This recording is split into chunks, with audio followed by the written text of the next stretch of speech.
Here's something that might surprise you. The First Amendment in the United States does not give anyone the right to say anything they want, anywhere at any time.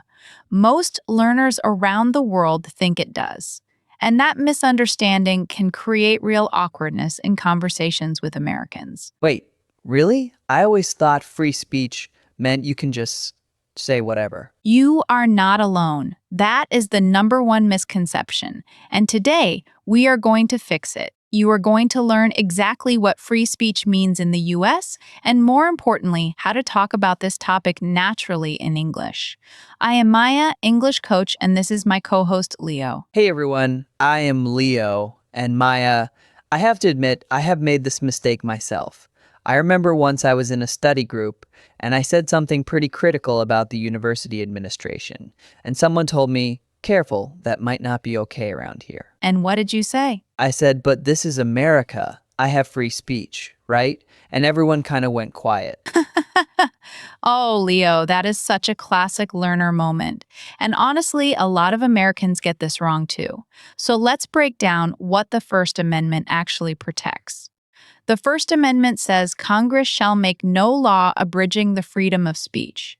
That means the government cannot punish you for expressing an opinion. So I can say what I want. Not exactly. It means the government cannot censor you.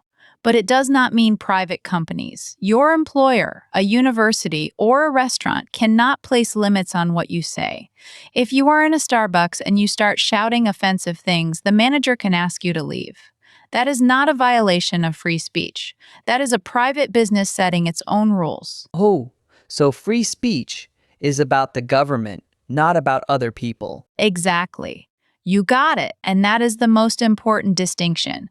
The First Amendment protects you from the government punishing you for your speech. It does not protect you from consequences in private spaces. So if you are working at a company and you say something racist or threatening in the office, your boss can fire you. And you cannot say, but my free speech. The First Amendment does not apply here. That is so important. I think a lot of international students and professionals come to the US and assume free speech covers everything. So what are some of the things that are not protected? Great question.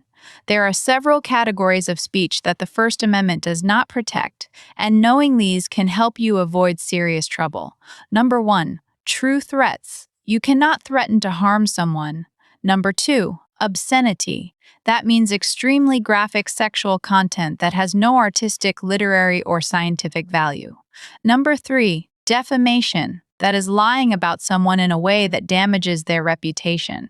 And number 4, incitement to violence. You cannot encourage people to commit violent acts. So if I say, I think the mayor is doing a terrible job, that is protected. Absolutely. That is an opinion. But if I say someone should punch the mayor, That is incitement, not protected. The line is very clear. And this is a really important distinction for learners because in many countries, criticizing the government can be dangerous. So learners from those backgrounds often assume that in the US, you can say absolutely anything about anyone. But that is not true. right. So let's practice. I am going to say some things and you tell me if they are protected speech or not. I love this. Let's do it. I cannot stand my boss. He is incompetent. Protected. That is an opinion about a private individual. Now, if your boss is a public figure, like a government official, the standard is slightly different, but generally expressing dislike is protected. Okay, that restaurant should be shut down. The food is poison. Protected, that is hyperbole. You are exaggerating to make a point. Unless you know the food is actually poison and you are lying, then it could be defamation. But generally, strong opinions are protected. Someone should burn down that restaurant. Not protected. That is incitement. You are encouraging violence, and in the US, that can get you in serious trouble. Wow. So the line is really about whether you are expressing an opinion or encouraging action. Yes, and that is the practical rule of thumb to remember. Now, here is the part that surprises most people. The First Amendment also protects hate speech in most cases. Wait, really? So you can say racist things? This is where it gets complicated. The U.S. Supreme Court has ruled that hate speech is generally protected unless it falls into one of those categories, like a true threat or incitement, so you can hold offensive beliefs and express them. But the key word is can. Just because something is legally protected does not mean it is socially acceptable. Ah, so there is a difference between what is legal and what is polite. Exactly, and that is the cultural layer that most textbooks do not teach you. In American culture, even though the law protects a lot of speech, most people have strong social norms about what is appropriate. If you say something racist, you will not go to jail, but you will lose friends, you might lose your job, and people will avoid you. So, understanding free speech in the US is not just about knowing the law, it is also about knowing the unwritten social rules. Precisely, and this is why learners need to be careful. If you come from a culture where speaking indirectly is the norm, you might think that being very direct in the US is always fine, but there are limits. For example, let's say you are in a meeting with American colleagues and you disagree with their idea. You can be direct. You can say, I see it differently. Here is why. That is fine. But if you say, that is the dumbest idea I have ever heard, that is not illegal, but it is socially damaging. People will think you are rude. So, it is about choosing your words wisely. Yes, and that is the skill we want to help you build. Now let's get into some real world scenarios that will help you use this naturally. Great, I am ready. Scenario 1. You are at a family dinner with your American host family. The topic of politics comes up. Your host mother says something you strongly disagree with. What do you say? In my culture, I would probably stay quiet because it is disrespectful to argue with the elder in the home. That is actually very common for learners from many Asian and Middle Eastern cultures. And in the US, it is also socially smart to be careful at the dinner table. But if you want to express a different opinion, you can say something like, I see your point, but I actually see it a little differently. Or, that is an interesting perspective. I have heard other viewpoints too. So, you are not saying you are wrong. Exactly. You are disagreeing respectfully, and that is socially acceptable. The law would protect you if you said you are wrong, but the social cost might be high, especially at a family dinner. What about at work? If my American boss says something I think is wrong, can I speak up? Yes, and actually, many American employers value employees who speak up, but you have to do it professionally. Instead of saying, that plan will never work, say, I have some concerns about that plan. Would it be okay if I shared them? This is respectful, and it protects your relationship. So, the key is to make it about the idea, not the person. Beautifully said, and this is a skill that will make you sound much more natural in English. Now, let's talk about something that a lot of listeners might be wondering about. What about censorship? Is there censorship in the US? I have heard that the US is the land of the free, but then I see social media platforms removing posts. Is that censorship? Great question. And this is where things get really interesting. Social media platforms like Facebook, Twitter, now X, and YouTube are private companies. They are not the government, so when they remove content, that is not government censorship. The First Amendment does not require private companies to host your speech. They can set their own rules. So, if a social media platform bans me for something I said, I cannot say my free speech rights were violated. Correct. You can say that, but you would be wrong.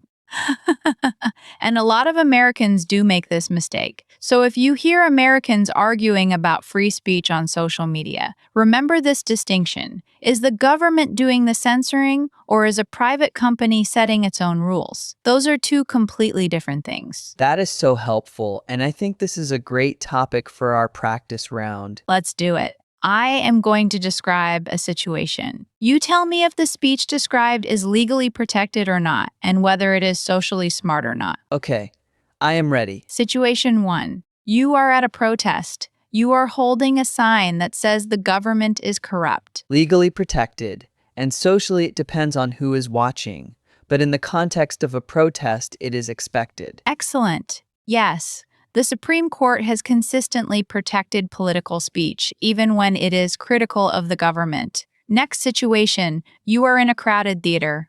You shout fire when there is no fire. Not protected.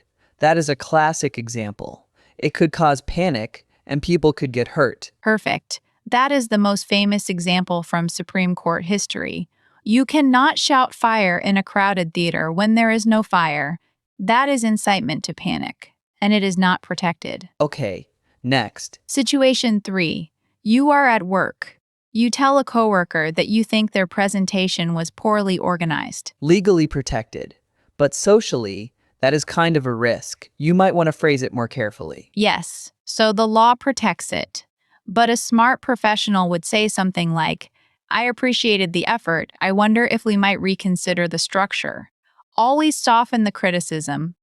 Now, here is a tricky one. You are in an online forum. You post a joke that offends some people. They report you.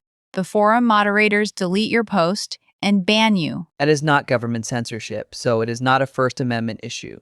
The forum is a private company or a private space. They can do that. Exactly, and this is where many learners get confused. They think free speech means everyone has to listen to you or give you a platform. It does not. That is a really important point. So let's sum up what we have learned today. The First Amendment protects you from the government. It does not protect you from private companies, employers, or social consequences. That is the single most important takeaway. And if you remember nothing else from today, remember this. Free speech in the US is about government power. It is not a free pass to say anything everywhere. I think this is going to help a lot of listeners. I know it helps me, because now when I hear Americans talking about free speech, I understand the context, and I can join the conversation without making a cultural mistake. That is exactly the goal. Now, before we wrap up, I want to give you one phrase that you can use immediately. If you are ever in a conversation about this topic and you want to sound informed, you can say, well, it depends on whether we are talking about government censorship or private platform rules. That is a great line, and it shows that you understand the nuance. Exactly. Nuance makes you sound like a native speaker. And on that note, if you enjoyed this episode, please subscribe to Speak Like a Native. We release new episodes every day in each series, and we would love to have you with us. And if you have a question about American culture that you would like us to decode, leave it in the comments. Maya and I read every single one. Yes. Until next time, keep speaking, keep learning, and remember, real English is about understanding people, not just words. See you next time. Take care, everyone.